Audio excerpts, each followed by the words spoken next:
Ayan. Puti. Hindi ko alam to seasonian ba to. Zucchini.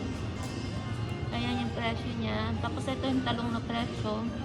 Per piece na siya. Hindi, pipili ka na lang. Ayun, may plastic. Tapos yung mga orange. Yung maliit na orange na yun. Alam ko, sinasahog din niya nga. Kaya. Alam ko anong lutong ginagawa nila dyan. Ayun. Ang wala nga po dito yung mga latte de lata na condensed. Ganyan lang po. Kasi nga sa strawberry nila.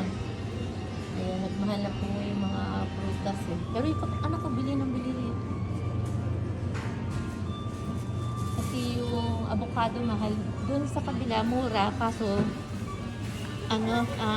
matigas pa kaya pinahihilot ko pa. Yun lang. Siskonia, ano kung tawag dito sa gulay na to. Ito ba ay patola? Sino magtuturo sa akin? Patola ba to? Ayan yung pangalan niya. Yung mga taga-Japan, ayun, please help me kung patola to. Ayun, thank you. Salamat. Sana maturuan nyo ako kung ano man yan. Huwag na yung talong. Alam ko na yung special. Huwag na yung talong. Ito lang po para pag nagluto po ako ng mga ano, pwede ko na isahog yan.